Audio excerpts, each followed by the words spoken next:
Buenos días.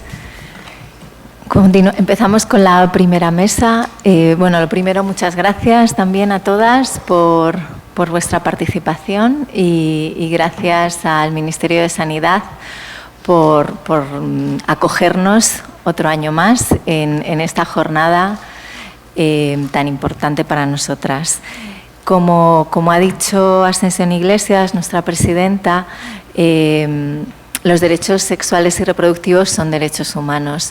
Queríamos con esta jornada sumarnos también, ¿no?, a las voces que internacionalmente están poniendo de manifiesto cómo estos derechos tan contestados a lo largo de la historia y que han sido tan difíciles de sacar adelante, están siendo más que nunca otra vez amenazados con fuerzas organizadas y sistematizadas. Hasta tenemos una resolución del Parlamento Europeo de este mismo año, de 2020, de febrero, ¿no?, que reconoce oficialmente este ataque y esta ofensiva, ¿no?, y este retroceso, amenaza de retroceso contra los derechos de las mujeres en general y los derechos sexuales y reproductivos.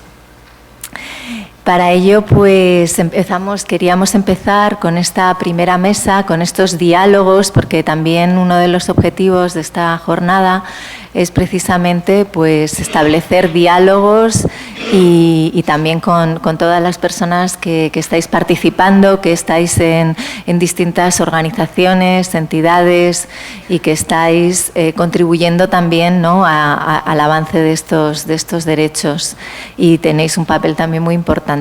Y en esta primera mesa lo que queríamos hacer era un poco establecer un marco, que no es el único, sino una orientación, un mapa, precisamente para ver el estado de la cuestión, dónde estamos y también dónde estamos, pero desde distintos ángulos, ¿no?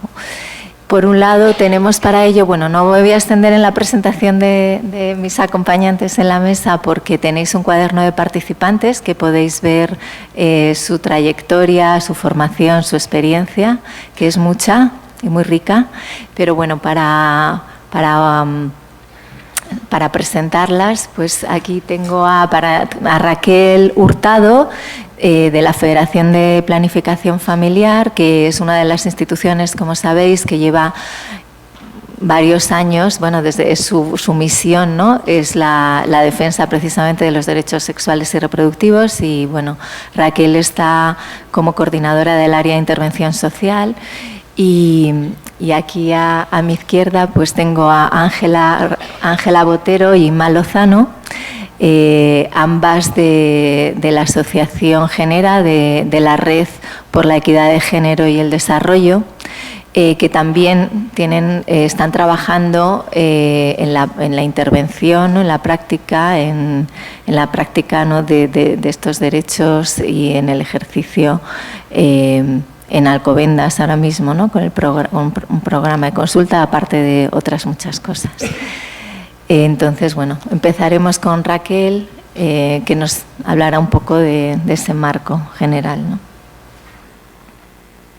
Bueno, muchas gracias. Buenos días a todos y todas. Y, bueno, sobre todo, gracias a las compañeras de UNAF por haberme invitado a participar en esta jornada. Para mí es un verdadero placer abrir este diálogo y espero poder dar algunas pistas que estoy segura que mis compañeras en esta mesa y en la siguiente luego, bueno, pues aterrizarán en cuestiones más concretas. La verdad es que ofrecer un marco siempre es una tarea un poco compleja porque tenemos como la intención siempre de contarlo todo, y además cuando hablamos de realidades que son un poco más intangibles, como el marco de los derechos sexuales y reproductivos, pues la cosa se puede complicar porque a veces nos cuesta encontrar esa conexión entre ese marco grande, internacional, abstracto, con la realidad concreta de las mujeres a las que acompañamos día a día en nuestro trabajo. La entidad a la que represento, la Federación de Planificación Familiar, es una organización de referencia en este sentido que, por una parte, bueno, pues combina el trabajo que tiene que ver con las políticas internacionales, con la incidencia política, recuerden que nos hemos comprometido a esto, recuerden que esto no lo hemos cumplido, recuerden que tenemos un problema en relación a este tema, con otro área, que es el que yo coordino, que tiene que ver con la intervención social, en el que acompañamos de forma directa y ofrecemos servicios integrales de atención a la sexualidad. Y precisamente por eso, desde esta realidad del trabajo de intervención, tenemos la urgencia de transformar todo ese marco internacional, todo ese marco de políticas en herramientas tangibles que nos permitan, bueno, pues que nos sean de utilidad y que nos permitan acompañar a las mujeres con las que trabajamos. Ese es el trabajo que realizamos desde la Federación y es el trabajo también que me gustaría compartir con vosotros y con vosotras a través de algunas ideas muy concretitas que yo creo que nos pueden ayudar, bueno, pues a tener un pequeño marco de intervención. La primera pieza de ese puzzle se aleja un poquito del marco de las políticas internacionales y es algo que podemos denominar sexología sustantiva. La sexología sustantiva es la ciencia que estudia los sexos, digo los sexos en plural, no hablo del sexo que se hace, el de las relaciones eróticas, ni del sexo que se tiene, el de los genitales, sino del sexo que se es, aludiendo, bueno, pues a los hombres y a las mujeres, ¿no? También en plural, entendiendo que hay tantas formas de sentirse, de expresarse, de vivirse, de relacionarse como hombres y mujeres hay. Y eso, bueno, pues lejos de ser un problema, que yo a veces sí que tengo la sensación de que se entiende la sexualidad o las sexualidades como un problema que tenemos que quitarnos de encima para que casi nos cuadren las cuentas, pues es un valor cultivable, es un valor que tenemos que acercarnos y comprender con el objetivo de acompañar a las personas con las que nos relacionamos para que tengan las herramientas para vivir su sexualidad de una forma positiva, satisfactoria, con bienestar, libre, autónoma y, bueno, pues llena de felicidad, me atrevería a decir, ¿no? Y ese trabajo individual solo es posible cuando lo colectivo está resuelto, es decir, cuando el marco de derechos se cumple. Es imposible acompañar a una mujer migrante cuando su derecho a tomar decisiones no está garantizado o, bueno, pues cuando su derecho a acceder a los servicios, por ejemplo, de atención a la sexualidad o a la salud sexual no está cumplido, ¿no? Entonces, partiendo de esa primera pieza de la sexología sustantiva, ya podemos abrir un poquito el marco a las políticas internacionales. Y ahí podríamos decir que en relación a los derechos sexuales y reproductivos todo empieza en El Cairo. En 1994, comentaba Ascensión, comentaba también Pilar, se aprueba el programa de acción de la Cuarta Conferencia Internacional sobre Población y Desarrollo, que se celebra en El Cairo y que supone clarísimamente un punto de inflexión para la defensa de los derechos sexuales y reproductivos, puesto que por primera vez los derechos sexuales y reproductivos se reconocen como derechos humanos en la agenda política mundial.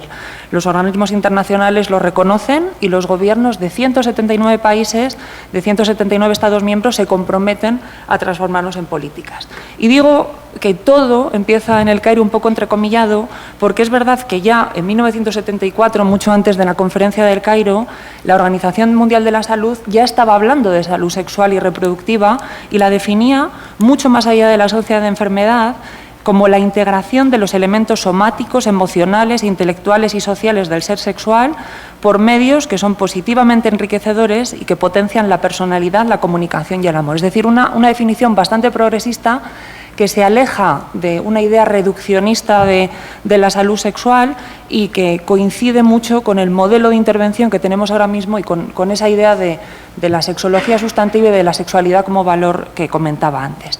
Igual que la lucha de las mujeres en el marco de la salud sexual y reproductiva es anterior a 1994.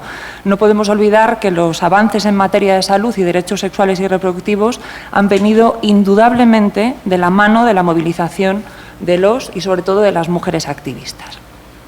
Si volvemos al Cairo, donde todo, comillas, empieza, bueno, pues es interesante que nos preguntemos qué es lo que supone Cairo, qué representa Cairo y qué ha cambiado Cairo en la historia de las mujeres. Y ahí, bueno, pues yo creo que es importante pensar como en 4 cuestiones principales. Es a partir de la conferencia del Cairo cuando por primera vez en la historia las mujeres pueden empezar a decidir sobre sus encuentros eróticos, si los tienen o no, con quién, cuándo, de qué forma.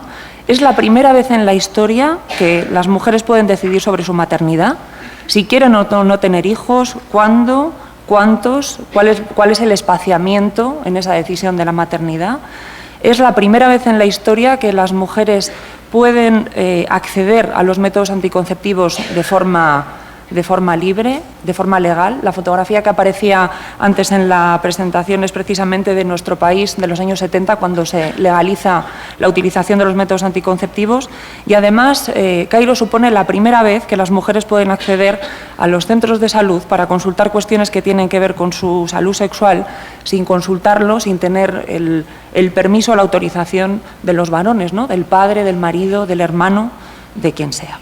Así que Cairo, bueno, pues supone un momento clave porque además supone un cambio de paradigma, es decir, pasamos de un paradigma que tiene que ver con el control de la natalidad, con los números, cuántas somos, cuántas tenemos que ser, y donde se pone sobre la mesa otro marco que es completamente diferente, que tiene que ver con el derecho de las mujeres, con el derecho a la autonomía, a la toma de decisiones, a poder ser quienes son libremente, a tomar decisiones autónomas y libres sobre su sexualidad y sobre su reproducción. Supone además un cambio en las políticas de población al centrarse, como digo, en las necesidades y en el empoderamiento de las mujeres. Y además se trata de, bueno, pues de una conferencia, de un momento histórico clave que se acompaña en el tiempo de otros dos momentos históricos que han pasado justo el año antes, en 1993, con la Conferencia de Derechos Humanos de Viena, donde es la primera vez que se dice que los derechos de las mujeres son derechos humanos, y el año siguiente en Beijing, en la Conferencia Mundial sobre Mujeres en 1995, bueno, pues donde se amplía todas estas cuestiones. Así que, en definitiva, el Cairo establece un vínculo fantástico entre los derechos humanos, las dinámicas de población, la salud sexual y reproductiva, la igualdad y también el desarrollo sostenible.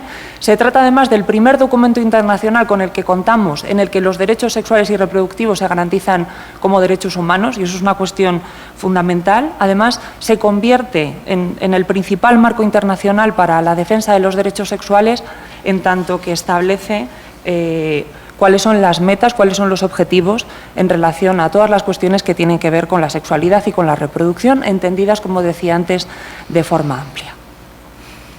Justamente este año se cumple el 25 aniversario del Cairo. Y ahí, bueno, pues yo creo que merece la pena preguntarnos qué es lo que ha ocurrido en estos 25 años. Y ahí, indiscutiblemente, bueno, pues podemos hablar de muchos avances. En la mayor parte de países contamos con marcos jurídicos y políticos en favor de los derechos de las mujeres y en relación a temas que tienen que ver con la sexualidad, bueno, pues de su forma más diversa, relacionadas con la salud materna, con la prevención y detección precoz del VIH, con el acceso a los métodos anticonceptivos y también con la prevención de la violencia. En este contexto, a lo largo de estos 25 años, bueno, pues también se han eliminado determinados obstáculos de acceso a los servicios en general de atención a la salud sexual, y hay una cosa fundamental, que es que la agenda de las mujeres ya no solo es la agenda de las mujeres, sino que se ha ampliado a otros colectivos, a otros grupos que también, bueno, pues son fundamentales, ¿no? Hablamos de las particularidades o de las especificidades en relación a los derechos a la salud de las personas jóvenes, de las personas con discapacidad, del movimiento LGTB, de las personas migrantes, etcétera. Y además, bueno, pues se han incluido metas específicas en la agenda de desarrollo que tienen que ver con la salud y los derechos sexuales, en concreto, bueno, pues relacionadas con el acceso a la información, a la educación y los servicios, los derechos. Hablando en términos muy concretos, bueno, pues como podéis ver en la presentación, las muertes maternas han disminuido en un 40%, la mutilación genital femenina ha disminuido, también parece que ha disminuido el embarazo en las mujeres adolescentes, el acceso a la anticoncepción es mayor y mejor, el uso de métodos anticonceptivos es casi una realidad común en muchos países, pero sin embargo lo que vemos también es que hay muchísimas cuestiones pendientes. La implantación del Cairo ha sido un proceso lento y desigual. Podemos hablar de un mundo que funciona a dos velocidades, una de ellas en las que Cairo sigue presente y muchos de los objetivos se han estancado y no se han llegado a cumplir, y otro mundo que funciona a otra velocidad donde hay todavía muchísimas cuestiones pendientes, ¿no? Entonces, ahí lo que podemos ver y lo que se constata es que muchos de los objetivos que estaban planteados en el contexto del Cairo no se han cumplido. Pero es que además este contexto pues nos plantea una serie de retos que son importantes también. En primer lugar, yo creo que es importante pensar, por dar algunas pinceladas, en la privatización de la agenda de las mujeres. Cada vez contamos con menos financiación pública, con más financiación privada que de alguna forma, bueno, pues, implica un conflicto de intereses en relación a algunas cuestiones y que tenemos que plantearnos porque nos suponen retos. Aparte, Naciones Unidas dice, y la Federación de Planificación Familiar Internacional y Estatal lo constata, parece que hay como una instrumentalización del trabajo con las mujeres. Es decir, las mujeres están sustituyendo a las cuestiones que tienen que ver con el desarrollo, y aunque eso es una cuestión que es fundamental, invertir en las mujeres, en la educación, en el acceso, en todas las cuestiones que tienen que ver con su empoderamiento, con la igualdad, con la equidad, bueno, pues parece que de alguna forma se está instrumentalizando la lucha de las mujeres para convertirlas no tanto en sujetos de derechos, sino en objetos de derecho y de alguna forma casi en nicho de mercado, lo cual, bueno, pues también es bastante preocupante. Asistimos también a un momento de revolución científica. Hace muchos años ya presenciamos la primera revolución sexual en la que se separaba lo erótico de lo reproductivo, pero es que ahora estamos como en el siguiente salto que tiene que ver con eso, y lo que vemos es que la reproducción natural se separa de la reproducción artificial. Cada vez la ciencia avanza más y eso nos plantea debates que van más allá de lo bioético y que tienen que ver también con lo social, con lo político y bueno, con las cuestiones que tienen que ver clarísimamente con los derechos.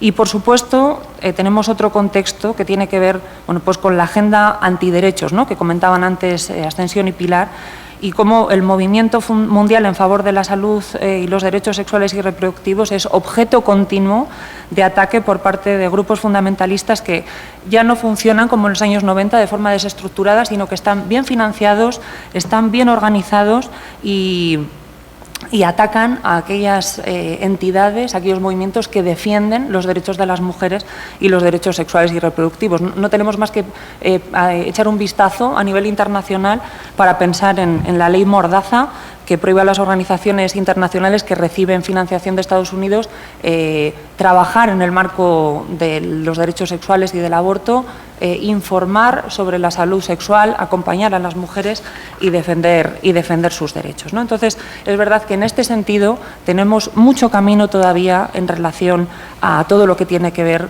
con la Conferencia del Cairo. Y no en vano, hace muy poquito, en este mes de noviembre, se ha celebrado la Conferencia de Nairobi, donde diferentes actores políticos, agencias internacionales, organizaciones del tercer sector, redes de jóvenes, se han movilizado, bueno, pues para dar ese impulso a esta agenda, sobre todo basándose en tres objetivos que podemos llamar los 3 ceros: las 0 necesidades insatisfechas de información y de servicios de planificación familiar, las 0 muertes maternas prevenibles y la 0 violencia sexual, que en realidad se concreta, una vez más, en seguir trabajando por todas las cuestiones que tienen que ver con los derechos sexuales.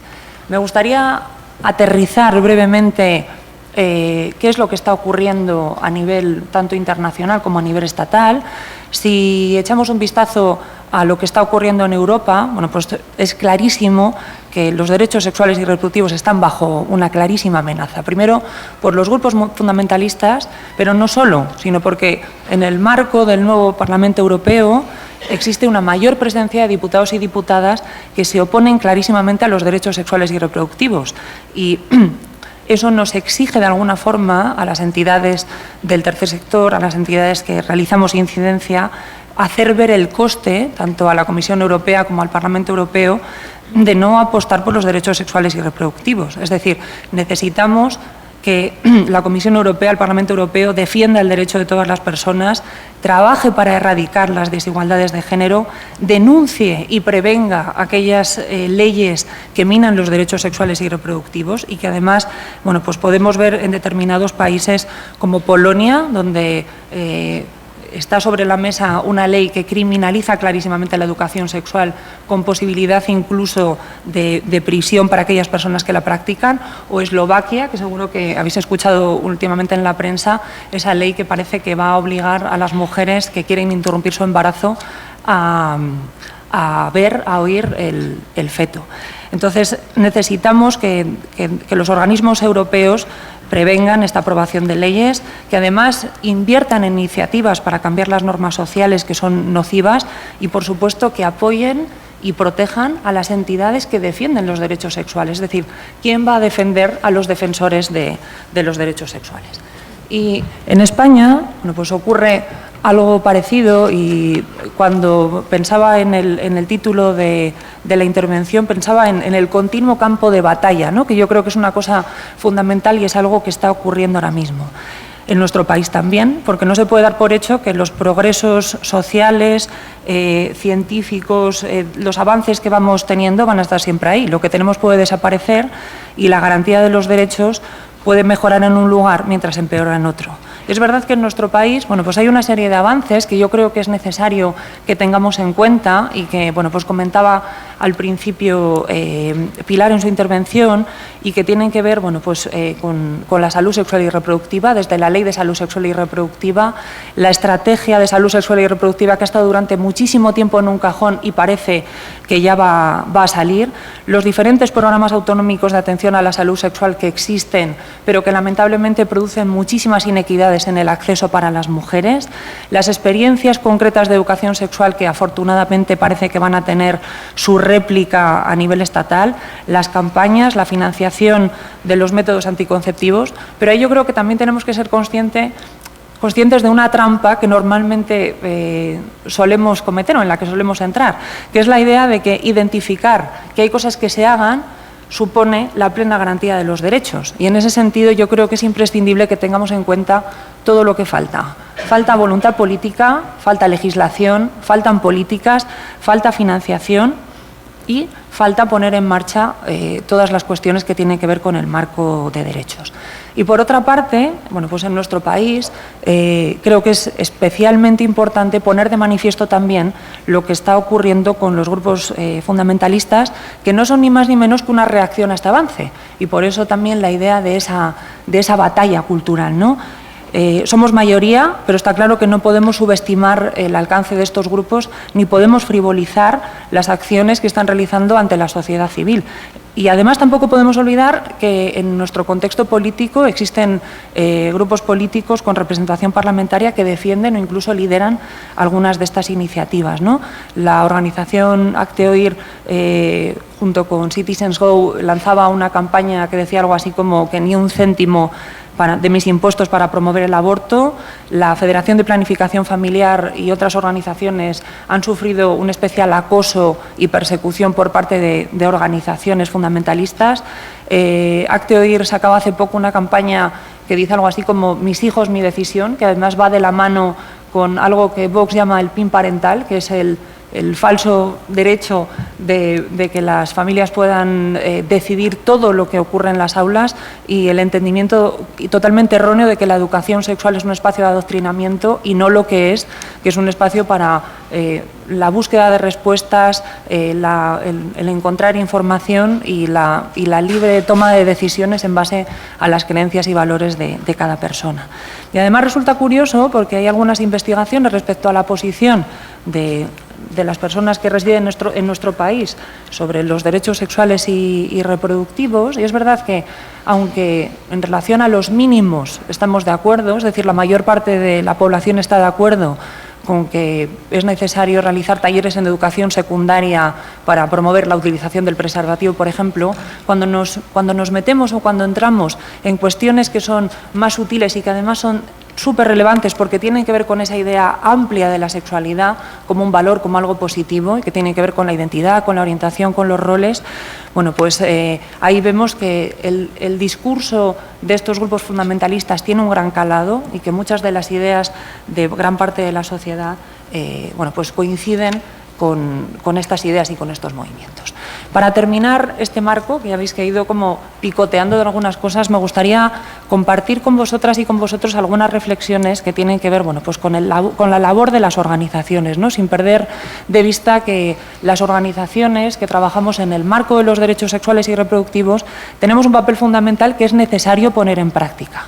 En primer lugar, estableciendo alianzas con otras organizaciones, y yo creo que estos espacios de diálogo y de trabajo son fundamentales para ello. En segundo lugar, manteniendo las reivindicaciones fundamentales, que yo creo que en este contexto tanto internacional como europeo como estatal podemos pensar o podemos simplificar en dos cuestiones. La primera, que los servicios de salud sexual y reproductiva estén dentro de los paquetes generales de salud. Es decir, no podemos separar la salud sexual y reproductiva de la salud general, porque entonces es posible que perdamos ese espacio. Y por otra parte, con la idea de perder espacios también, es imprescindible que mantengamos los términos que tienen que ver con la salud y los derechos sexuales y reproductivos, y que estos grupos fundamentalistas también están tratando de sacar, incluso del discurso público internacional, del discurso político, porque, bajo el argumento de que debajo de esos términos se esconden ideas como la política de aborto u otras cuestiones. Entonces, es fundamental que trabajemos en ese marco para mantener los términos. Es fundamental que realicemos acciones de incidencia política y es fundamental, además, que apostemos por una atención integral, mucho más allá de los riesgos, de las cuestiones particulares. Es necesario que las organizaciones que brindamos servicios, y yo creo que las compañeras de las siguientes mesas van a aterrizar esta idea fantásticamente, entiendan la sexualidad como una cuestión amplia, mucho más allá de lo genital, de lo reproductivo, de los riesgos, como un valor, como una dimensión que cultivar, que comprender, y que además los servicios que demos sean completamente integrales, de forma que podamos abordar todas las cuestiones que tienen que ver con la salud de las mujeres y que además reduzcamos el estigma que muchas veces se vincula a determinados servicios y a determinadas cuestiones. Y por último, y para terminar, creo que es fundamental que nos planteemos cuál es el discurso que compartimos con las personas que nos escuchan. Porque ahí yo creo que las organizaciones sociales tenemos una responsabilidad fundamental que tiene que ver con inspirar, con explicar, con conversar con otros actores, con convencerlos y, en definitiva, con contribuir al cambio social. Y para eso necesitamos muchísimo más que avances legales o avances científicos. Necesitamos un cambio cultural que probablemente solo se consiga proporcionando marcos a las personas que nos escuchan. Los marcos de comunicación nos ayudan a poner ideas en la cabeza de la gente, nos ayudan a darles una fotografía que les permita pensar de otra forma, que les permita acercarse a estas cuestiones de otra forma, que les permita entender qué son los derechos sexuales y por qué son tan importantes.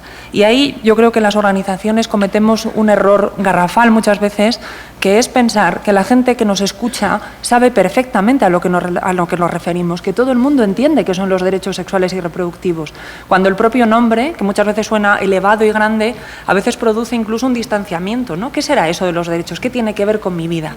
Por eso la invitación, tiene que ver con pensar en el sentido que le dan cada una de las personas a aquello que les estamos contando y quiénes son las personas que nos escuchan, qué es lo que creen, qué es lo que les hace felices, qué tienen miedo. Y para eso es necesario también que conozcamos cuáles son los discursos de nuestros opositores, ¿no? Porque muchas veces esos discursos tienen un gran calado, igual que nosotras y nosotros conocemos las nuevas herramientas para poder construir marcos, los grupos fundamentalistas también tienen estas mismas herramientas.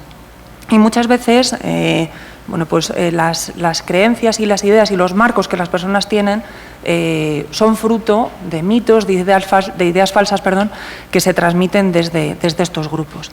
Además, es necesario que tengamos en cuenta que hay personas que ya están de acuerdo.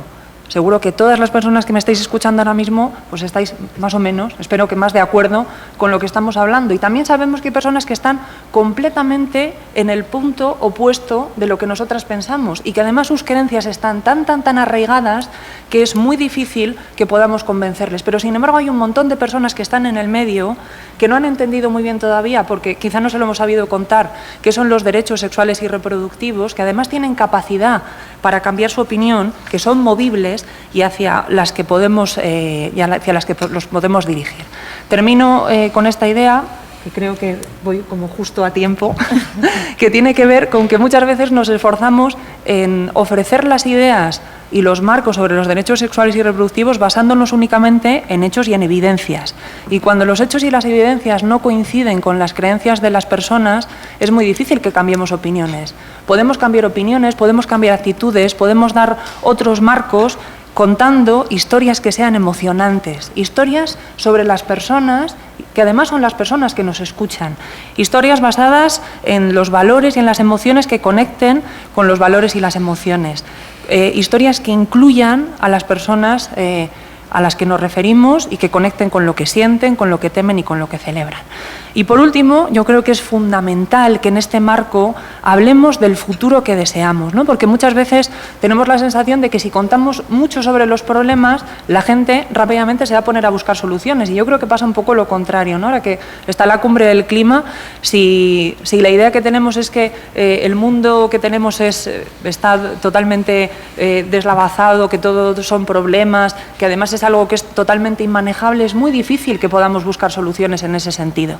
Pero, sin embargo, si ofrecemos como parte de nuestro discurso ese futuro deseado, si además hacemos entender a la gente y les hacemos creer que tienen un papel y un rol fundamental en esa solución, será mucho más probable que les hagamos partícipes del cambio. Y para eso yo creo que es fundamental, y termino con esta idea, que celebremos los logros. Sabemos que queda muchísimo por hacer a nivel internacional, a nivel europeo, en nuestro país, pero eso es algo que tenemos que tener en cuenta para seguir trabajando y que no quita que sigamos teniendo en mente todo lo que hemos conseguido, porque eso significa que hemos recorrido un camino importante y que además hemos contribuido a conseguirlo. Yo creo que debemos celebrar porque somos mayoría y porque celebrar es lo único que va a empoderar, que va a movilizar y que además nos va a ayudar a superar todos esos obstáculos en relación a los derechos sexuales y reproductivos. Muchísimas gracias.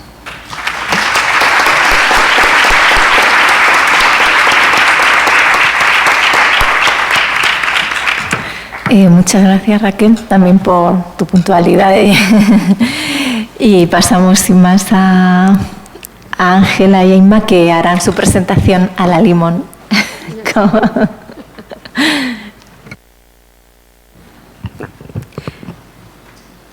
Muchas gracias a todas las personas por participar, por estar aquí, por contribuir a este diálogo que vamos a intentar construir. Es difícil hacerlo a la limón, pero ese es también el reto. Gracias a las compañeras de UNAD por contar con nuestra experiencia. Y bueno, la propuesta, no sé, ya está aquí, yo no sé si puedo tener aquí. Gracias. Vale, esto es para avanzar, ¿verdad? Sí, vale. Okay.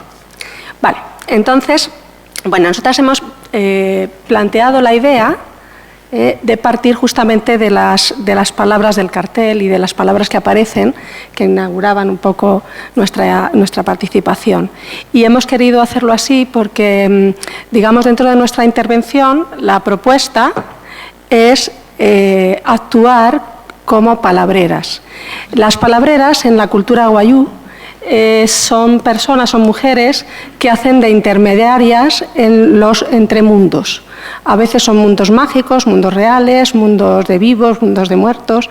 Nosotras vamos a intentar hacer este ejercicio de palabreras justamente porque vamos a poner en valor determinados mundos que a veces no los tenemos muy en cuenta, si los estudiamos, los leemos, los analizamos, nos entusiasmamos, pero no los tenemos muy en cuenta en el ejercicio ejercicio profesional. Entonces, la primera parte, nosotros vamos a intentar desbrozar las palabras, vamos a intentar desacomodarnos de los sentidos fundacionales, quiere decir, no vamos a confundirnos, pero sí vamos a intentar revisar esas cuestiones que también hacen parte de nuestro ejercicio a la hora de definir los derechos, a la hora de definir las metodologías, etcétera, ¿no? Y como apuesta, es decir, no solamente los contenidos, sino también la apuesta que vamos a intentar desarrollar en este breve tiempo, también es un ejercicio, a nuestro juicio, descolonial y que creo que es importante en esta digamos, como apertura también de esta experiencia de la salud sexual dentro en clave cultural. Entonces, nosotras hemos planteado 3 bloques, 3 mini pequeños bloques de intervención. La primera parte vamos a hablar un poco de esas palabras, de esas cosas que nos van a abrir estos mundos. Después os vamos a plantear 2 mundos, uno vamos a entrar de lleno, que es el que hemos llamado mundo zurdo, en honor a Gloria Alzandúa, y vamos solamente a quedarnos en la frontera de otro mundo que nos plantea Donna Haraway, que es el mundo tuluceno, que ya veréis un poco en qué consiste. Y por último, muy brevemente también vamos a hacer solo 2 ejercicios pequeñitos de interpelación de cómo con esta metodología y con estos mundos podemos acercarnos a las cuestiones, a algunas pequeñitas cuestiones que también nos ha sugerido nuestra compañera Raquel y que también son parte de nuestros dilemas que enfrentamos día a día en nuestra intervención profesional. Bueno, vamos a ver. Vale. Ahora, la idea que tenemos en principio, el primero de los ensamblajes, es trabajar sobre el punto de vista. El punto de vista o el punto de vida, del cual ya después nos va a hablar muy bien Ángela, el punto de vista, la sugerencia y la inspiración que hemos tenido se basa en la investigación que ha realizado Vanessa Gómez Bernal, que es una mujer que tiene una retinosis pigmentaria y que le ha producido una ceguera del 78%, y que está trabajando precisamente con la idea de cómo puede, desde esa experiencia de diversidad funcional sensorial, acercarse a la experiencia de conocer, a la experiencia de transformar y a la experiencia de que esa situación no se convierta en una categoría invalidante para ella. Sobre esa inspiración, nosotras hemos traído al diálogo justamente estas 2 imágenes, que no sé si se ven muy bien por aquí, pero bueno, ahí sí se ven bien, un poquito mejor. Hemos traído a colación estas 2 imágenes que reflejan la experiencia que tiene Gloria Alzandúa a la hora de afrontar ese punto de vista, confrontarlo con el punto de vida. Muchas gracias. Me quito el sombrero para darles las gracias por todo, por hacer posible este espacio y que aunque llueva estemos aquí. En el punto de vista y el punto de vida, en mi tesis doctoral yo, en antropología social, que por eso además me gusta mucho este evento, porque cuando se habla de cultura ya por lo menos estamos yendo a otros lados de las disciplinas, no solamente salud, derechos, sino que también miremos eso humano, eso social, que es lo que tenemos que ir aprendiendo desde lo antropológico. Entonces, desde ahí también van mis aportes, mis apuntes en torno a que el planteamiento del punto de vida implica un cruce con el cuerpo, un cuerpo que aquí ante ustedes les diré que yo le llamo cuerpa, yo le llamo mi cuerpa. Entonces, ese pasar, encarnar, el sujeto encarnado, encarnar la historia. Entonces nosotros planteamos un diálogo también de eso que he vivido. Aquí han hablado ya de migración y es importante también hablar desde situarse en esa experiencia de vida, que nunca quiere decir que quien no lo haya vivido no pueda hablar, hablará desde su punto de vida.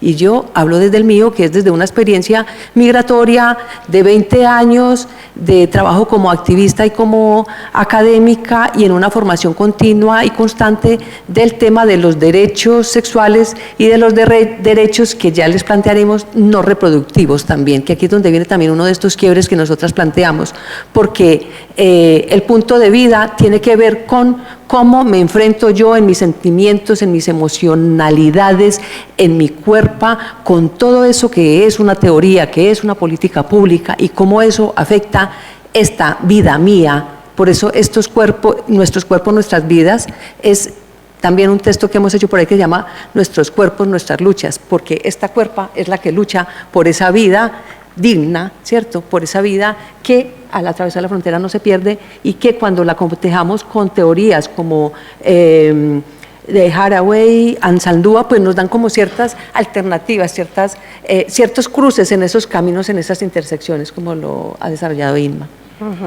Entonces, lo que nosotros planteamos al hacer este tipo de cartografías es establecer una tecnología, una manera de acercarnos juntamente a otras formas de mirada e incluso no solamente de mirada, sino utilizar otros sentidos, porque a veces la mirada también es, o sea, utilizar instrumentos visuales o incluso nuestros propios instrumentos no dejan de ser también de alguna manera un posicionamiento de cómo estamos intentando conocer esas realidades. Y entonces traer a colación esto, hacer este ejercicio en el ejercicio profesional, no solo en nuestro ejercicio abstracto, es muy importante.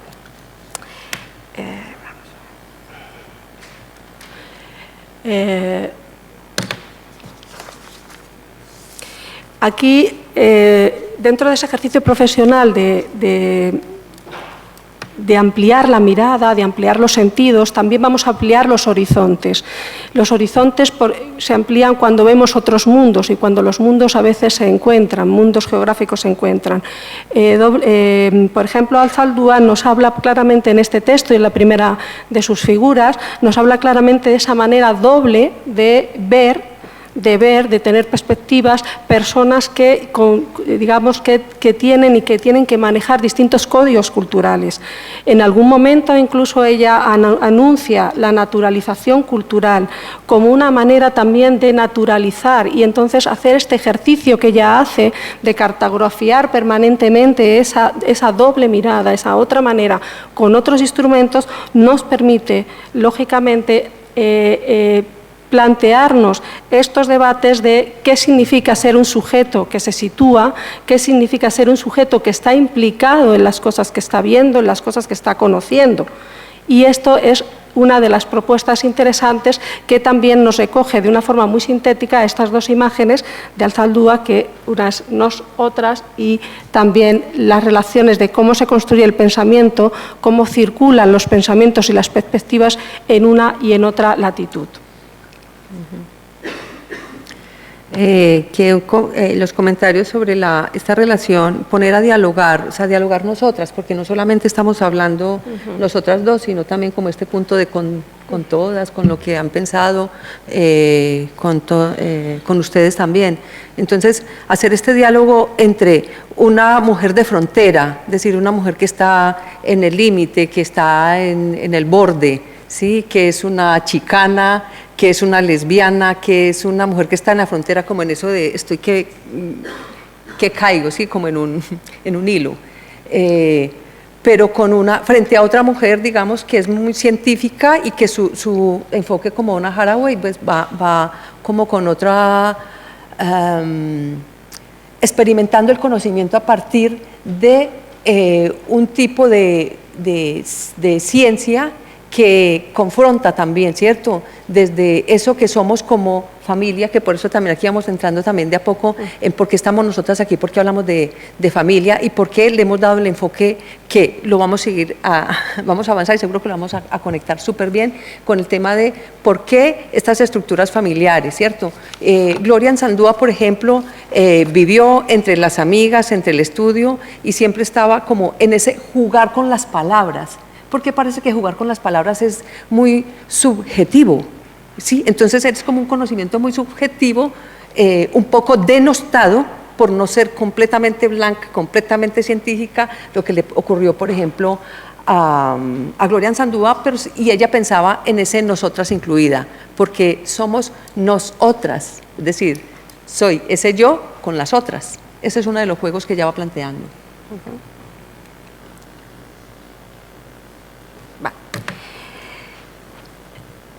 Vamos a entrar un poco a la primera de las interpelaciones en el que vamos a hacer el primer ejercicio un poco descolonial, ¿no? Y en esto lo que vamos a pedir es la interpelación de esa sexualidad sustantiva que está representada en esta imagen del jengibre. Exactamente, del muñequito de jengibre, y un poco la propuesta de Alzaldúa. Fijaos que ya nos ha avanzado Raquel el tema de la sexualidad sustantiva y cómo la sexualidad y estos esquemas nos permiten abrir los campos de la diversidad y nos permiten de alguna manera manejar ese concepto de diversidad que muchas veces no se nos hace visibles porque está esa transparencia que decía Gloria Alzaldúa que se nos hace naturalizado, ¿no? Entonces, en este momento, uno de los temas que nos ayuda a comprender, a mirar esa interseccionalidad que nos plantea también de una forma intuitiva y de una forma plástica Alzaldúa es todas estas diversidades que encontramos y que nosotros manejamos en un muñequito de jengibre, se percibe a veces de una manera, sí, muy diversa, es como un gran armazón de diversidad y estoy de acuerdo con Raquel y yo como sexóloga también lo ejerzo todos los días, pero después me falta esas raíces, me falta ese tronco y me faltan esas ramas que es la propuesta cultural que es la que ella dice. Es decir, esto está bien porque es un gran marco, pero después hay que ir a estas raíces, hay que interpelar, ¿no? Cómo estamos construyendo el ser hombre, ser mujer, por ejemplo, los nuevos tribadismos, que ya se refiere un poco a los temas de cómo se están juntando las gentes, nuevas maneras, nuevas comunidades que estamos gestando a través de la interculturalidad.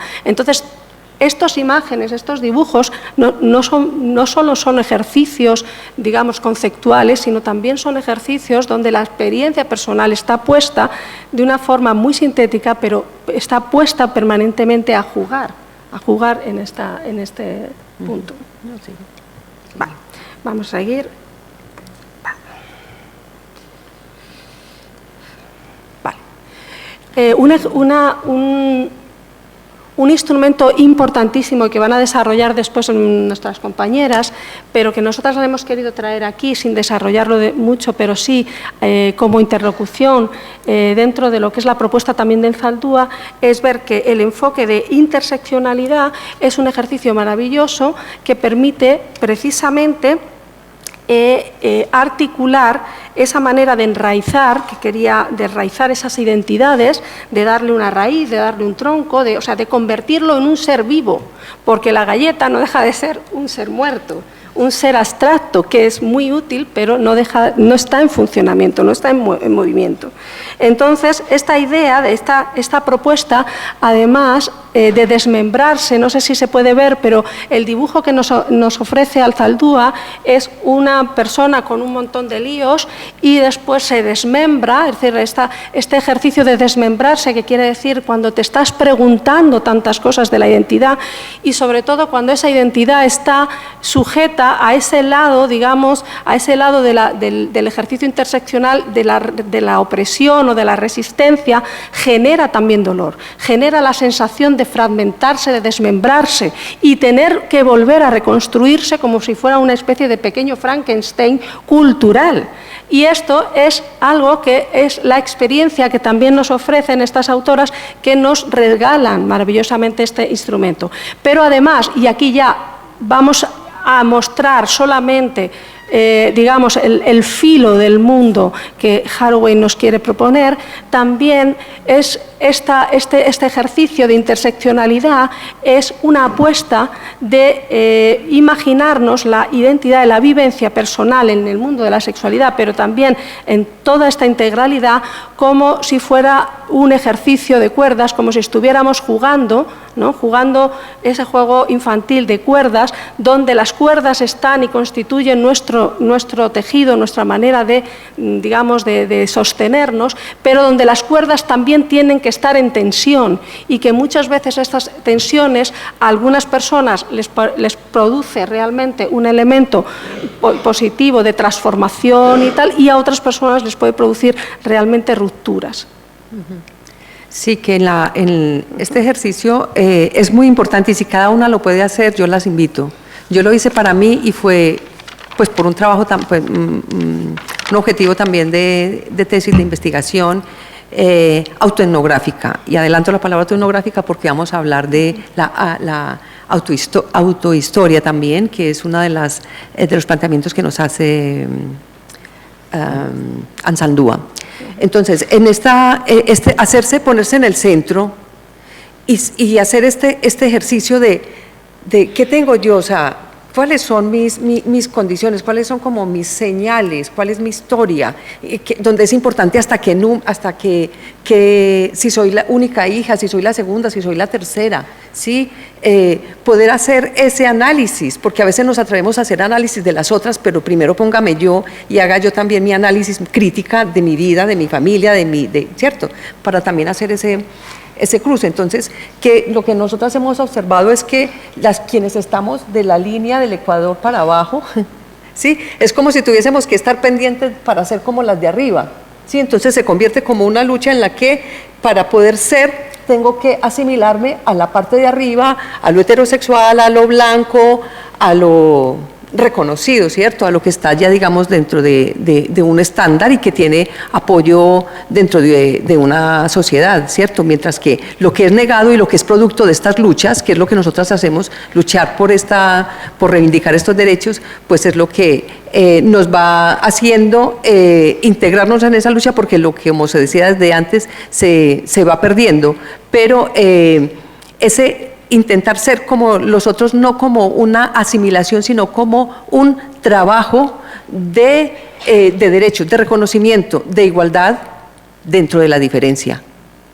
Porque esto es lo que plantea, cuando hacemos un mapa de estos nos damos cuenta que cada persona tiene unas especificidades, y cuando se habla de proyectos pues también hay que tener en cuenta esas especificidades en el proyecto, porque no se trata de decir somos iguales, entonces un proyecto igual para todas, imposible, porque las migrantes estamos en una condición de desigualdad política, de desigualdad de los derechos, que nos hace estar por fuera de los marcos de referencia para el ejercicio de los derechos humanos y sobre todo de los derechos sexuales y los derechos reproductivos, que generan mucha controversia y mucha problemática y mucha pobreza dentro de la vida de las mujeres migrantes. Estas vidas fragmentadas e interseccionadas, si las proyectáramos en una cartografía, estaríamos viendo pues esos cuerpos que se rearman, que tienen heridas, que tienen cicatrices, y estos cuerpos no están en el aire como nuestro muñeco de jengibre. Estos cuerpos tienen unas vivencias, unos mundos, y crean unos mundos. Estos mundos no son mundos fantásticos, no son mundos deseados, son mundos que se crean a partir de la experiencia de la vida. No son mundos persistentes, son mundos performativos que se van haciendo a la vez que la experiencia te va haciendo. De manera que esto va cambiando, no podemos tener esas categorías a veces tan fijas respecto. Entonces, esta es una reflexión interesante. Entonces, Al-Zaldúa nos plantea este territorio donde esta manera, este mundo, que es distinto al mundo, pero que es el mundo también, y que es el mundo en performatividad, este mundo se llama Nepantla, ¿no? Que es un Nepantla. Exacto, Nepantla, ¿no? Que es un mundo en el que es un término nahual en el que se intenta recrear la situación de las personas que tienen que vivir bajo procesos de colonización, manejando distintas coordenadas. Es un término antiguo de la colonización que lo recupera Al-Zaldúa. Pero fijaos, tanto Al-Zaldúa, que recupera este término para hablar de esto, del dolor también de vivir en esos códigos binarios, también lo ve como una gran oportunidad a la hora de restituirse, una gran oportunidad para cambiar y transformar. Y en ese sentido conecta con las maneras y los mundos en los que nos plantea, por ejemplo, Donna Haraway nos plantea esa terrápolis, ese lugar híbrido de la Tierra, o sea, esa Tierra como una gran polis, donde también está fragmentada, donde en realidad humanos y no humanos estamos fragmentados, y donde tanto una como la otra, entendiendo el profundo dolor, no siendo ninguna de las dos personas desinformadas, quieren superar situaciones de pesimismo profundo que a veces tenemos para encontrar dentro de lo que llama, en honor a Ursula K. Le Guin, que es una novelista de ciencia ficción, lo que llama sembrar mundos, que son mundos que se están creando, que los estamos recreando desde la ciencia ficción, desde el feminismo especulativo, etcétera, como un hecho científico, porque, como bien nos aclara estas autoras, realmente es una manera de crear también objetividad, unir los sentidos, los significados, los mundos, esos mundos que queremos dibujar, que ponía Raquel también, tenemos que tener instrumentos para poder dibujar, no solamente un instrumento, sino más instrumentos. Sí, vale. No es que está tiempo, estamos sobre el tiempo. Bueno, entonces vamos a... Vale, entonces, simplemente... la siguiente vamos a simplemente vamos a plantear una segunda descolonización, que es lo que decía Ángela al principio, que es interpelar al no de la reproducción. Y entonces, cuando interpelamos al no de la reproducción, estos son dos cosas, dos elementos que tanto Alzaldúa como Haraway nos han hecho. Alzaldúa, en toda su producción, revisa toda esta postura, cómo tomamos el poder dentro de la sexualidad y las posiciones creativas. Pero concretamente Haraway además hace un envite a todas las feministas, antirracistas, anticapitalistas, bueno, un poco las que estamos un poco en estas luchas tan subalternas, ¿no? Hace un envite en el sentido de que pensemos y repensemos los derechos sexuales en función justamente de uno de estos derechos, ¿no? Y hemos hecho justamente este derecho porque estamos en este tipo de foro, ¿no? Vale, entonces tenemos dos temas muy importantes, tanto Haraway como ella dice, vamos a enfrentar de una manera clara qué significa la decisión reproductiva. Entonces, aquí son dos ejemplos que no vamos a desarrollar, pero que seguro que conocéis, el caso del primer caso de asilo, a Suecia por el tema de aborto, y también un caso muy, muy sangrante que están defendiéndose por parte de la comunidad de mujeres de diversidad funcional, que relaciona las esterilizaciones forzosas. Por ejemplo, en este caso era el caso de una esterilización forzosa a una mujer sorda con mayoría de edad por parte de los médicos y las familias, ¿no? Tanto una como otra dicen los derechos reproductivos han sido siempre instrumento de diferentes agentes, tanto estatales como globales, de mercado, etcétera, para controlar la vida de las mujeres. Esto es claro. Ahí estamos de acuerdo, pero esto no significa que nosotras no podamos hacer un replanteamiento de lo que significa la libertad reproducida feminista decolonial en el mundo en el que estamos ahora. En el mundo que nos plantea Donna Haraway es un mundo que ella llama multiespecies, porque de alguna manera lo que ella plantea aquí es justamente generar parentesco como una alternativa. Claro, alguien puede decir que el parentesco, generar parentesco, siempre lo hemos hecho a través de las vías reproductivas, que son las maneras que hemos tenido, digamos, de enfrentar esta cuestión, ¿no? Pero si veis en el último informe, y solamente para que veáis el gráfico, las familias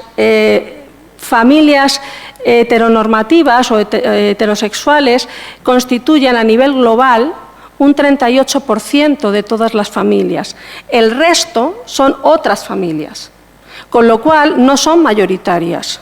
En las familias donde se da esta situación, si vemos los índices, ese es un informe maravilloso que os invito a consultar, los que no lo conozcáis, porque en los países donde predominan las familias, estas del 38%, los niveles de violencia hacia las mujeres en todos los aspectos sube considerablemente. Entonces, cuando hablamos de no otras familias, también tenemos que arriesgarnos a llenar de contenidos qué significa eso de otras familias, porque otras familias ya están existiendo. Garantizar estos derechos está bien, que esas familias realmente que son mayoritarias y que además dan indicadores de igualdad y de no violencia mejores para la vida de las mujeres es importante, pero también abrir esta otra posibilidad que es la que de alguna manera nos sugiere Donna Haraway, que es importante entender que cuando hablamos de decisión o libertad reproductiva no empezamos a introducir el tema ecológico, toda la huella ecológica que significa la maternidad de las mujeres en el primer mundo, no estamos realmente entendiendo otra posibilidad que es ahí, y ahí nos vamos a quedar un poco en el mundo tuluceno, que es el mundo que ella propone, un mundo espectacular, un mundo donde, como ven en la imagen, es un mundo en el que se configura una cohesión con otras especies, como una manera de salvar también los grandes problemas. Como veis, la interseccionalidad, la manera de unir y membrar y constituir mundos de Alzaldúa tiene que ver con la posición, digamos, intermedia de frontera, pero la propuesta también de Haraway de plantearnos un mundo tuluceno no es tanto a nivel personal, individual, sino también poder superar esto y trabajar de forma comunitaria, como lo hacen esos pajaritos que veis ahí, que son los tordalinos arábicos, que trabajan, es muy característico este animal, y ella trabaja un poco sobre ellos como un ejemplo de cuando las condiciones ambientales son muy duras, estos pájaros trabajan con nidificación colectiva y comunitaria, ¿no? Incluso dentro de la ecología. Entonces, trabajar con esas otras posibilidades, abrir esos campos, son nuevos mundos. Efectivamente, trabajamos con fabulación feminista, trabajamos con fabulación, con ciencia ficción, no con fantasías, que es diferente. Los gnomos no aparecen por aquí, ni las hadas, sino estamos hablando de cosas que sí son posibles, sí las podemos imaginar. Bueno, pues, un minutico para cerrar, para terminar. Bueno, quería como hacer la referencia de, cuando hablamos de ese mundo zurdo, es como esa canción que dice Un mundo raro, el de Chabela Vargas, ¿cierto? Ese mundo raro, ese mundo queer, ese mundo extraño y asombroso que se va quedando en las márgenes cuando solamente pensamos que actuamos para el 38% de las familias hermosas, bien conformadas por un padre, una madre, un niño, una niña, ojalá un perrito o un gatico. Sí, pero resulta que yo sé que muchas de ustedes pertenecen a la gran mayoría de que nos han tildado de familias desestructuradas. Yo soy de familia desestructurada porque soy hija de una madre, de padre ausente y con muchos hermanos, y en la migración también hago familias desestructuradas porque yo vivo con mis amigas y aquí mi gran familia, mis grandes compañeras y quienes estuvieron conmigo en todo lo que he necesitado para hacer una tesis son mis compañeras de viaje, de migración, las que he conocido aquí, con las que he hecho organizaciones, con las redes de mujeres latinoamericanas.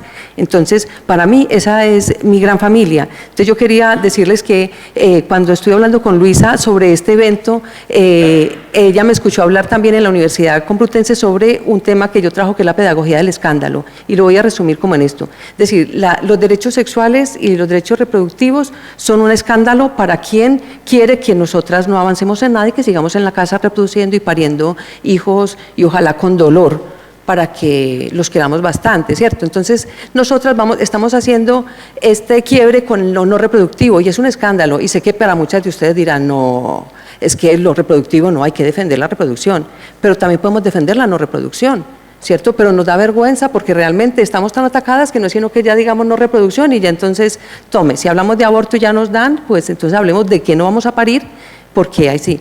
En Colombia hicimos la red de derechos, las mujeres hicimos una campaña que decía no pariremos más hijos para la guerra, y eso fue un bombazo. Y vino gente a Colombia porque estábamos en la ruta pacífica y decían, y es verdad, y yo era, ojalá fuera verdad. ¿Sí? Porque resulta que los que no paren hijos para la guerra, ¿sí?, son otras. ¿Cuáles son las que podemos? Las mujeres que estamos en frontera, y aquí va lo que es un escándalo. Hacemos pedagogía del escándalo porque es un escándalo lo que nos están haciendo a las mujeres migrantes. El 80% de las mujeres que pasan por frontera llegan embarazadas, con abortos o con hijos, ¿sí?, o con experiencias muy traumáticas porque pasan por la violación sexual. Todas. El 80% en México y en el mundo, ni qué diremos lo que pasa aquí. La cantidad las miles de mujeres que se han asesinado en el mundo el año pasado. Esto no es una cuestión local, es una cuestión global. Y qué pena que no pudimos hacer algo que nosotras trabajamos mucho con el tema de los mapas para poder hacer una cartografía comparada. No es posible. Pero realmente esa pedagogía del escándalo de ese mundo zurdo nos está diciendo que si esa violencia nos pasa a nosotras, que estamos aquí supuestamente en un país desarrollado, en una ciudad segura, una familia segura, un cuerpo seguro, si nos pasa a nosotras tanta violencia como la que hemos visto de tantas mujeres asesinadas este año en el Estado español, dígame qué pasa en los no lugares, esos que la antropología llama que son lugares que no son de nadie, que son las fronteras. ¿Sí? Entonces, desde ahí es que nosotras queremos parar. Ese es el mundo zurdo, porque habrá que pensar en el mundo zurdo y ponernos las gafas bifocales para poder ver lo que hay cerquita y lo que tengo lejos. Y lo que tengo lejos realmente es lo que la cultura, por ser de otra cultura, no me informa. Entonces es necesario hacer estos diálogos, estas conversaciones, porque les digo, o sea, yo soy una mujer inmigrante, llevo 20 años aquí, pasé mucho tiempo sin papeles y quiero repetir lo que dijo esta mañana en la apertura, lo que está ocurriendo con las mujeres migrantes en temas de embarazos, en temas de anticoncepción, en temas de aborto, no tiene nombre en este país. ¿Sí? No puede ser que esté ocurriendo esto, que una mujer migrante tenga que irse a putear bastantes horas para poderse conseguir 600, 700 euros para poderse hacer un aborto, porque no tiene papeles. Entonces yo creo que eso es una cuestión que tenemos que mirar, que están pasando cosas muy graves y que seguro que nosotras lo sabemos, tenemos experiencias, hemos escuchado, y yo creo que este es el lugar para hablar, para proponer, y de verdad, muchísimas gracias por vuestra escucha y por el esfuerzo. Hasta pronto. Gracias.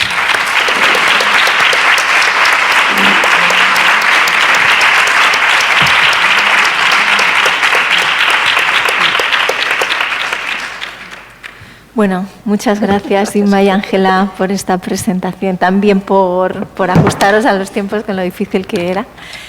Y bueno, gracias, creo que hay muchas cosas que han quedado aquí flotando, muy importantes, gracias a las tres, ¿no? Precisamente por abrirnos estas miradas, ¿no? Y bueno, lo que decía por un lado Raquel, ¿no? que hay esa coincidencia también en la necesidad de ese cambio, ¿no? de ese cambio también de mirada y ese cambio cultural que no solamente, precisamente en este contexto, ¿no? y es en este propósito, ¿no? de construir sociedades diversas y contando con esa diversidad, pues ese reto, ¿no? que nos proponen las compañeras de deconstruir, ¿no? que es complejo, pero complejo de aterrizar, pero que tiene mucho que ver, ¿no? con la práctica cotidiana luego como profesionales en interrelación también con otras personas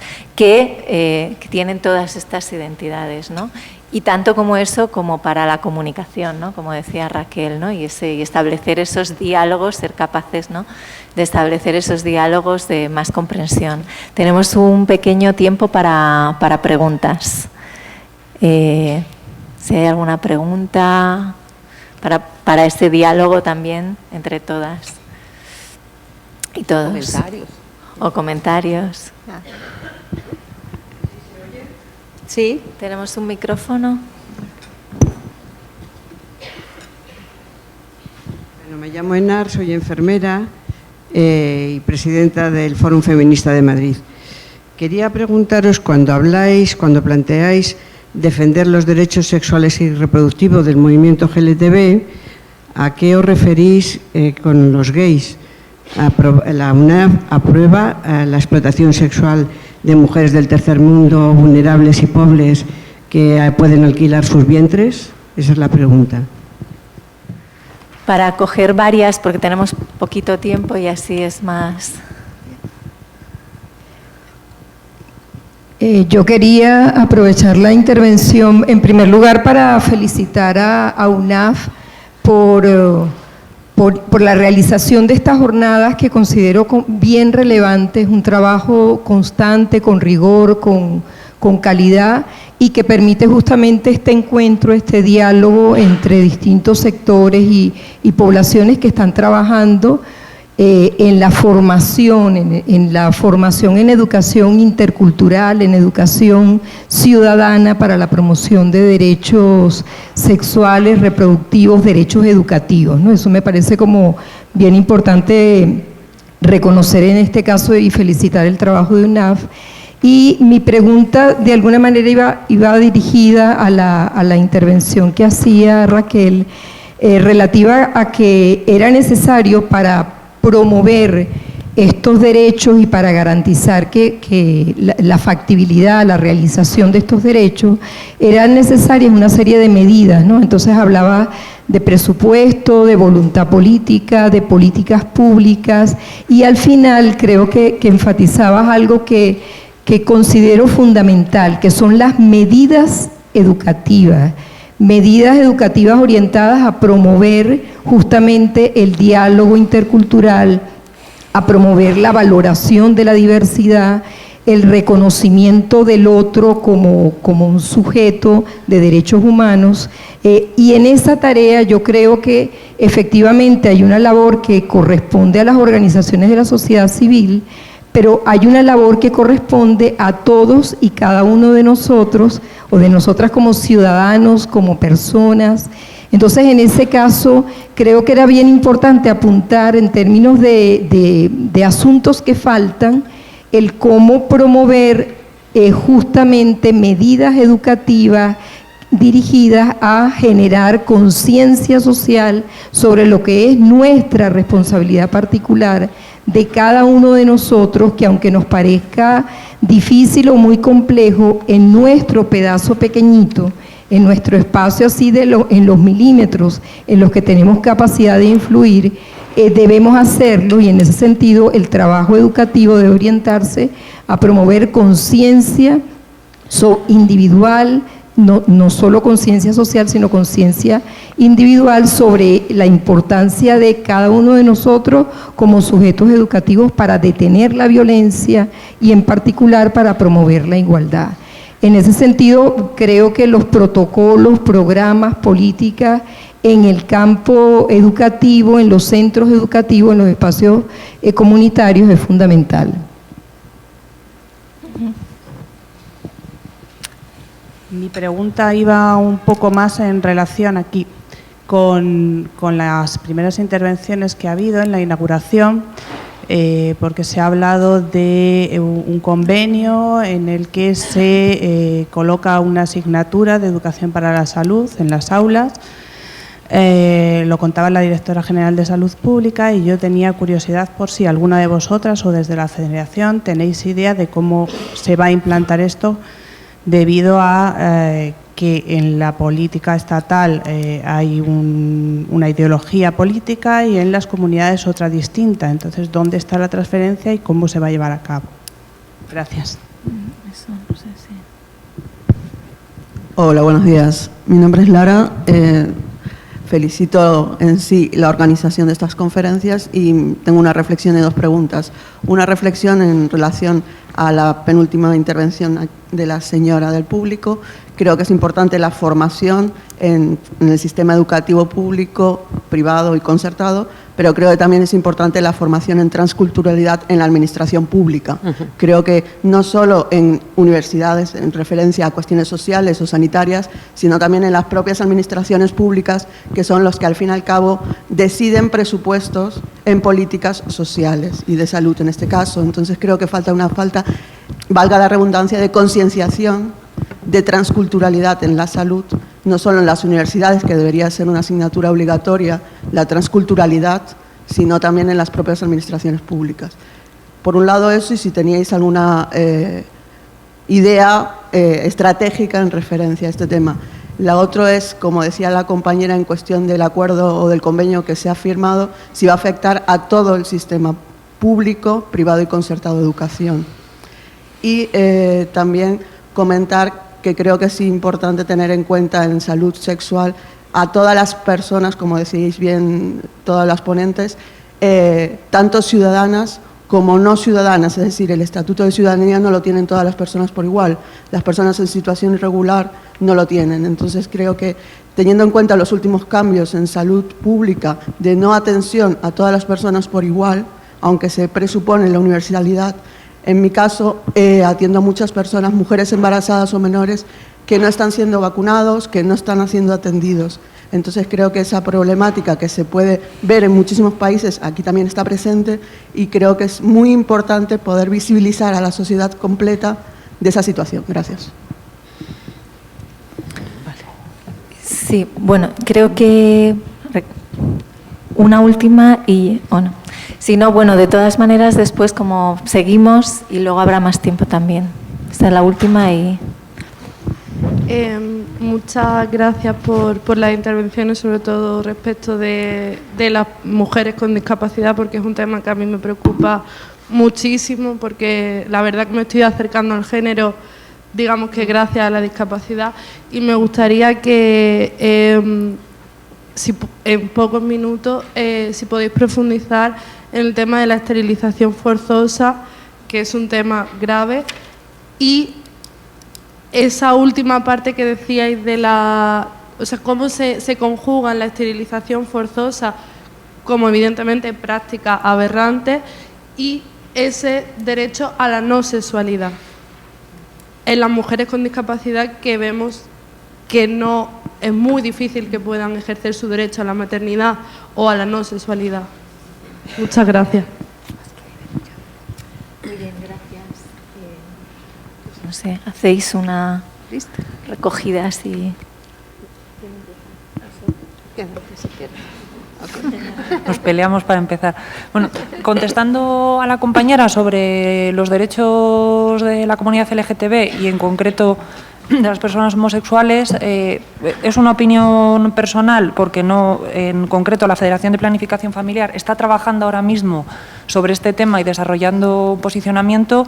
El derecho sexual está relacionado con la posibilidad de expresarse, de vivirse libremente, además de relacionarse eróticamente, libremente también, de estar libre de cualquier tipo de violencia, pero respecto a la reproducción yo creo que hay una cuestión clara, que es que si los derechos humanos son inalienables, eso implica que son de cada uno y que no implican a terceros para poder llevarse a cabo, con lo cual en ese caso mi opinión personal es que en ningún caso los vientres de alquiler serían un derecho reproductivo. Aparte de que haya cuestiones muy particulares que tengan que ver con el altruismo, etcétera, pero no creo que en ningún caso se pueda legislar en base a cuestiones particulares puntuales. Entonces, para mí está claro que los derechos sexuales son derechos humanos, por lo tanto son inalienables y en ningún caso pueden suponer a una tercera persona, ¿no? Es como esas personas que dicen que tenemos derecho a tener relaciones eróticas sí o sí, ¿no? Y entonces tenemos que repartirnos entre nosotros y nosotras para que todo el mundo pueda tener acceso, ¿no? Pues en el momento en el que el derecho humano implica la voluntad de un tercero, ya no es inalienable. No sé si os parece que... Voy a claro. Solo una pequeña, porque yo creo que en esto también una de las ideas que nosotras tenemos precisamente, añadiendo esta línea de trabajo que compartimos con Raquel, es que también es una obligación generar parentescos diferenciales que no estén radicados ahí, porque las soluciones tecnológicas, que es lo que dice esta científica, van a estar siempre ahí amenazando los derechos no solo de las mujeres, los derechos de la tierra, los derechos de los animales. Entonces tenemos que generar, además de esto, ideas diferenciadas, porque las personas quieren parentesco, porque es parte de nuestra diversidad.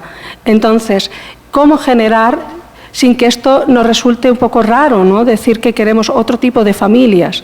Esto ahora ya puede resultar menos llamativo, pero cada vez que se abre esos debates de en qué consistirían estas familias y si esas familias siempre van a estar integradas por un núcleo humano, estas cuestiones todavía no las estamos abordando y son también alternativas a la tecnología que nos está comiendo un poco ese terreno. Entonces, trabajar paralelamente con esa fantasía, con esa especulación, es necesaria, es lo que dicen las científicas. No es solamente trabajar sobre la violación o no de los derechos que se están conculcando en este caso. Respecto al tema de la educación sexual, que ha salido varias veces, yo creo que aquí hay como un lío importante que tiene que ver con el acceso a todo el mundo. Entonces, la única forma de acceder a todo el mundo es hacerlo a través de las aulas, porque como en nuestro país la escolarización es obligatoria, el aula es el único sitio donde todos los chicos y todas las chicas están y además es un espacio privilegiado para poder trabajar cuestiones que tienen que ver con el desarrollo de herramientas, con el encuentro entre los sexos, con la posibilidad de relacionarse de una forma más igualitaria, desde el respeto, desde las actitudes, desde la diversidad.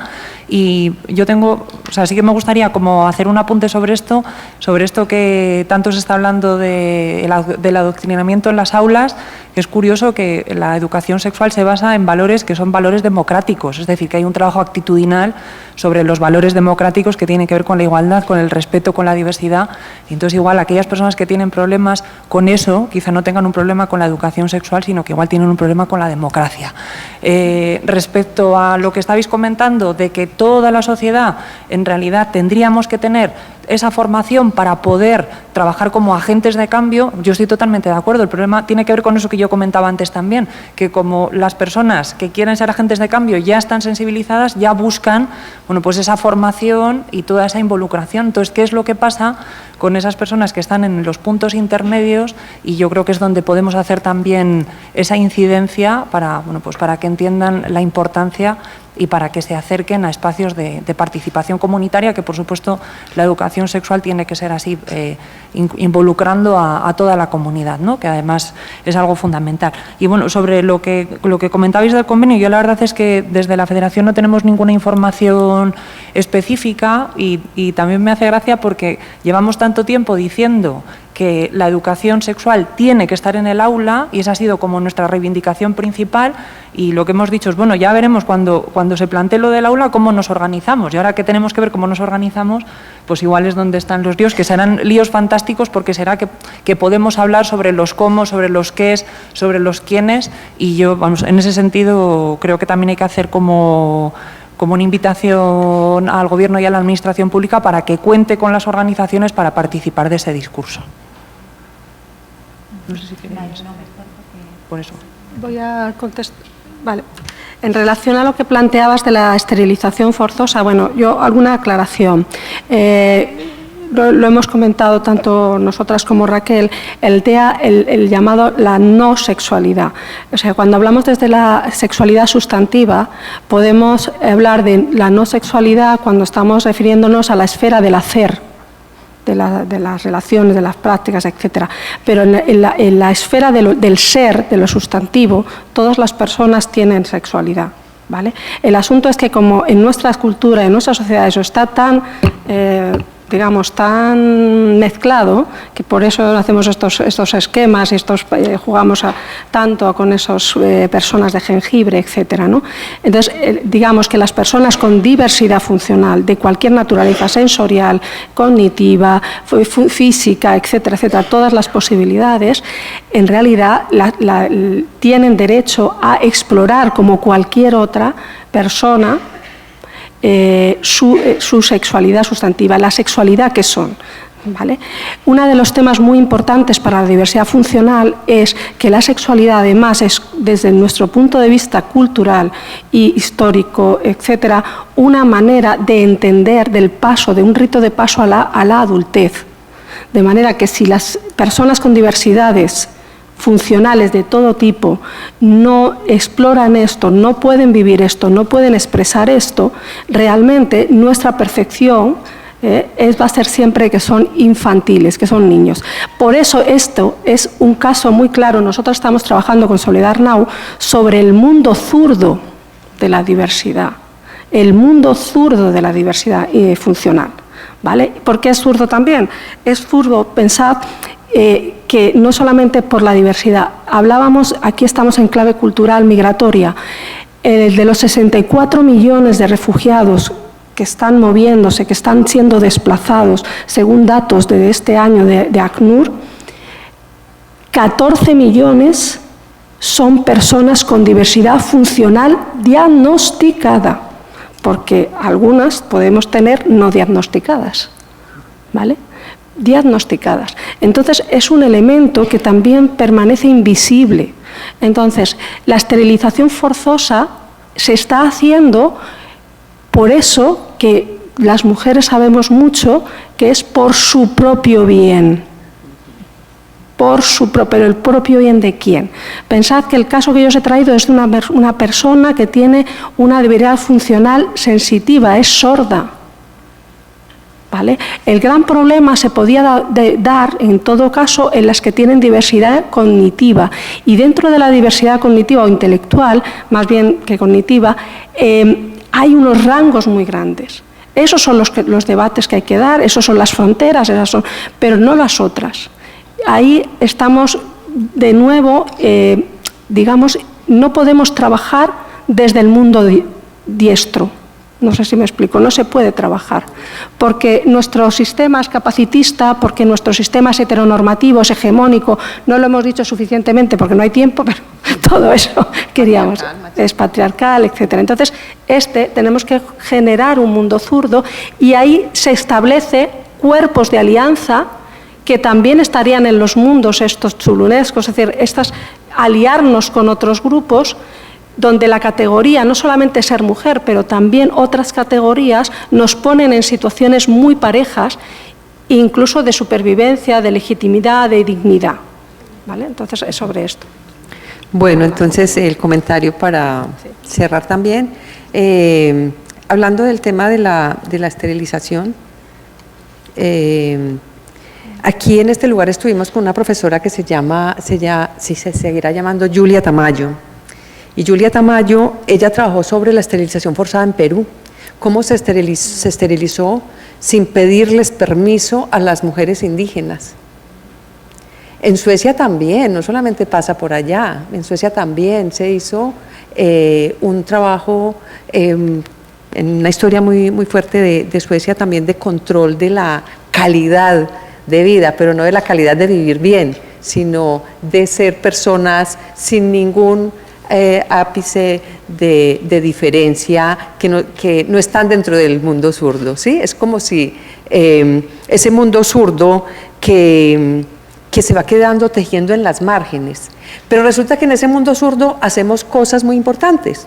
Nos movilizamos, hacemos activismo, hacemos batucadas, hacemos artivismo, hacemos estas conferencias, investigamos, ¿cierto? Entonces también nosotras estamos poniendo un recurso que si le pusiéramos a ese recurso, a esas actividades, a ese trabajo, si le pusiéramos un monto de dinero, valdría muchísimo, que es el trabajo social que estamos haciendo nosotras. Por eso cuando decimos que no hay recursos, si no hay disposición política, pues mucho menos va a haber dinero, ¿cierto? Entonces, el dinero que hay para el trabajo con los derechos sexuales y los derechos reproductivos, que a mí me gusta decirlo así porque siempre caemos derechos sexuales y reproductivos, queda como el reproductivo, cuando al final lo que nos han enseñado siempre ha sido educación reproductiva. Yo he tenido educación sexual con el modelo de la Virgen María, ¿cierto? Esa ha sido mi educación sexual y pretendí ser una niña virgen hasta que llegó la violencia sexual y acabó conmigo. Y por eso estudio y aprendo todo esto y lo llevo incrustado en el pecho, en el alma y en el útero, que tenemos que trabajar por esta situación, porque la violencia de la pobreza, del abandono, está llevando a que las mujeres tengamos hasta que negociar la comida con el cuerpo.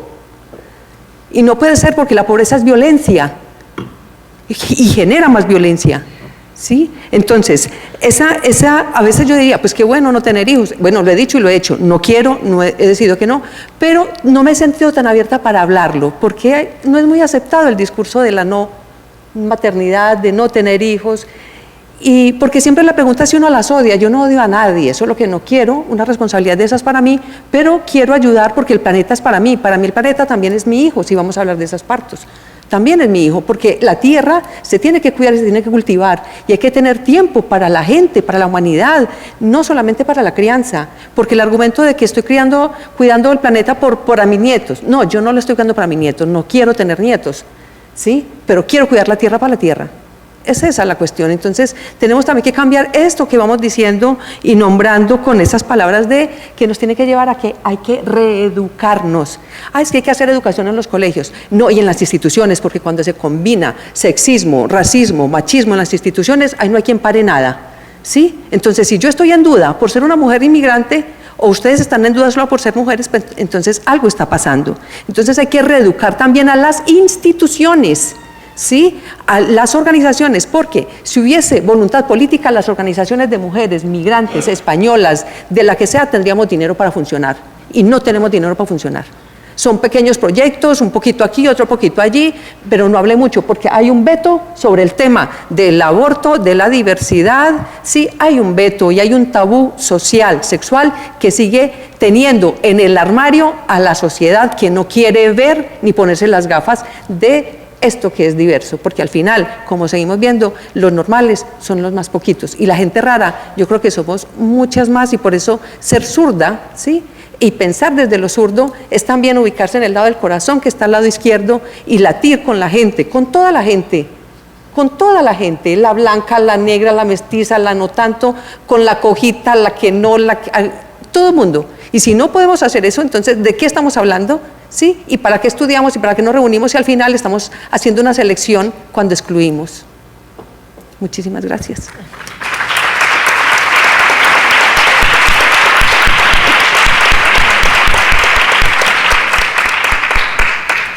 Bueno, vamos a pasar a la siguiente mesa. Vale. Perdón.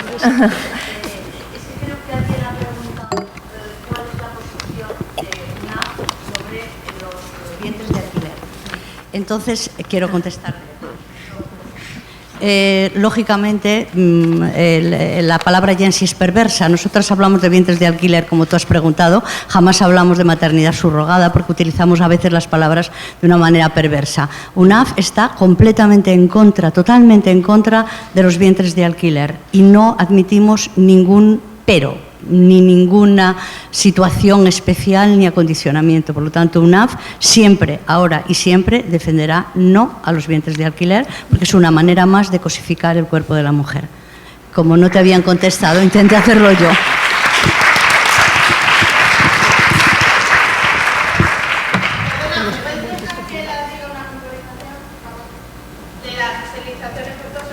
Dale. Sí, claro. Que se hicieron en Suecia durante un siglo entero, di que se fue hacia la población gitana, porque no lo has dicho. Fueron 230.000 personas las que fueron esterilizados, hombres, mujeres y niños. Solamente quería decir eso, porque ya que has hablado de ello, yo no iba a hablar, y me ha faltado la perspectiva y que se mencione cuando habláis de todas etnias, origen, etcétera, y de refugiados, la población gitana, la cual hasta hoy en día, lo sabéis, en Bulgaria ahora quieren volver a hacerlo y lo están haciendo silenciosamente. Porque yo conozco un caso en España de hace 5 años. O sea, que a los 230.000 personas que esterilizaron en Suecia era población gitana. Gracias.